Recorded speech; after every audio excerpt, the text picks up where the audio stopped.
বাপের সামনে বসাও। আল্লাহর নবী জনাবে মুহাম্মদ রাসূলুল্লাহ সাল্লাল্লাহু তাআলা আলাইহি ওয়াসাল্লাম নবী আমার কাছে এসে দাঁড়ালেন, বলে চাচা আপনি আমাকে ডাকলেন? বলে হ্যাঁ বাবা। আল্লাহর নবীকে বলেন বাবা খাবারের সামনে বসে যাও। নবী বলেন চাচা আর আমি দুজনাই একটা বাসন নিয়ে আমরা বসে গেলাম। আল্লাহর নবী যদি চাচা আবু তালিব মনে মনে চিন্তা করলো, আমি যদি মক্কা ওই আবু জেহেলের যদি কথাগুলো আমি খাবার আগে আগে আগে যদি আলোচনা করি, আমার ভাতিজাকে যদি খাবার খাওয়ার আগে যদি বারণ করে দিই, আমার ভাতিজা হয়তো দুঃখ করে রাগ করে আর খাবার খাবে না। আর আমার ভাতিজা যদি খাবার না খায়, আমি যে তার চাচা সারা রাত ঘুমাতে পারবো না। বলুন সুবহানাল্লাহ। আল্লাহ রাসূল চাচা চিন্তা করলো না, আমি খাবার আগে বলবো না। ভাই এখান থেকে আমাদের একটা শিক্ষা দেওয়া দরকার। আবু তালিব একটা বেঈমান, সে চিন্তা করছে খাবার খেতে দেওয়ার আগে খাওয়ার আগে কথাটা বলবো না। আমাদের অনেক সন্তানরা বাপজির সময়তে ভুল করে, অনেক সময় ভুল করে।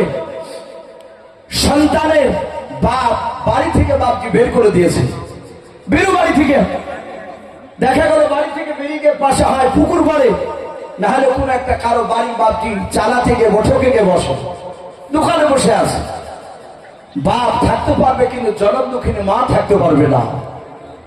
সবাই খাবার কাছে সন্তান নাই, তখন মা কি করে গোপনে সন্তানের কাছে যায়।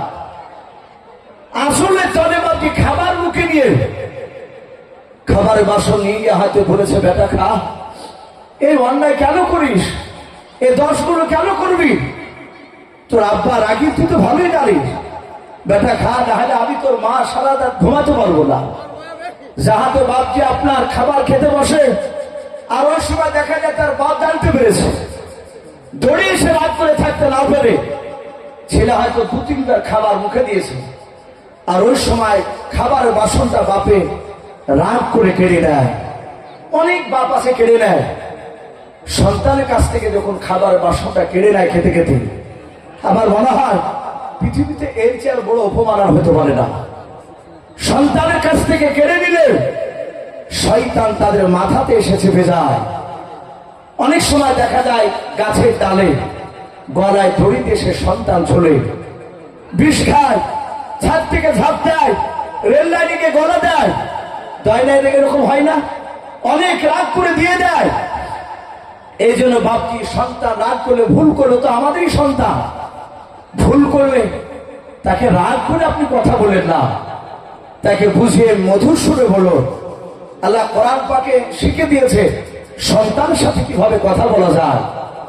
আমরা বলতে জানি নাই, আমাদের ছেলেরাও কথা মানতে চায় না, আমাদের বাপ মাদের কথা বলার ধাঁচও ভালো নেই। অনেকে আমরা সন্তানকে নামাজের হুকুম করি, কি বলি? যদি নাম হয় আব্দুল জাব্বার, তো সন্তানকে নামাজ পড়ার লেগে তালকিন করছে, এই জাব্বারিয়া নামাজ পড়বি না? জাব্বারিয়ে বাপে বেটাকে আব্দুল জাব্বারকে জাব্বারিয়ে, বেটাও বাকি হনুমানের তো দাঁত বুঝিয়ে বলছে কবে থেকে নামাজ পড়ছো? এটা ৩-৪ মাস থেকে লাগিয়েছো নামাজ পড়তে। না, এই জাব্বারিয়া দাঁত বুঝিয়ে কথা বলতে নেই। খাবার খেতে বসলে একটু মধুর সুরে মাথায় হাত বোলা। আপনার সন্তান লোকমান হাকিম, কোরআন শরীফে তার নাম দিয়েছেন আল্লাহ। এ লোকমান হাকিম তার সন্তানকে বাপজি নসিহত করছে, ক্বালা ইয়া বুনাইয়া লা তুশরিক বিল্লাহ। এই যে কথাটা নসিহত করছে লোকমান হাকিম, তার সন্তানকে আল্লাহ ভালোবেসে কথাটা তুলে দিয়েছে। এই যে লোকমান হাকিম বলছেন, হে আমার কলিজার টুকরা সন্তান, তুমি শিরক করো না। এই যে কলিজার টুকরা সন্তান, মহব্বতে সন্তান বলে যে বাপজি ইয়া বুনাইয়া বলে ডাকলে, এখানে জাব্বারি এরকম দাঁত বুঝিয়ে ডাকেনি, মধুর সুরে বাপকে ডাক দিয়েছে। কথার বলার ধ্বংসীরা মনে হয়েছে লোকমান হাকিমের সন্তানটা মনে হয় বুঝি ছোট ছিল। না, ছোট ছিল না, তখনও প্রায় মোটামুটি ৩-৪ ছেলের বাপ ছিলেন অনেক। অত বড় সন্তানকে লোকমান হাকিম, হে আমার কলিজা টুকরা সন্তান, আল্লাহর সাথে শিরিক করো না। কত মধুর সুরে ডাক। আমরা ডাকি না সন্তানদেরকে? একটু বুঝে যদি ডাকা যায়, বলা যায়, দেখবেন সন্তান নরম হবে। নিশ্চয় আপনি বারবার ডাকতে গিয়ে মধুর সুরে ডাকবেন, সন্তান মসজিদে না গিয়ে থাকতে পারবে না। আপনি জিদ ধরবেন, সন্তান বাপকে বেকায় অন্য রাস্তায় যাবে। রাগ করে বাপকে কেউ কোনো জিনিস প্রতিষ্ঠিত করতে পারেনি। মহাব্বতে বাপকে করা লাগবে। দিনের দাওয়াত আবু জেহেলরা চেষ্টা করেছিল যে আল্লাহ রাসূল সাল্লাল্লাহু তাআলা আলাইহি ওয়াসাল্লামের এই কলমার দাওয়াত দিনকে ধুলার সাথে তাড়াতাড়ি মিশে দেব। পেরেছিল ভাই? কথা বলে পারে নাই।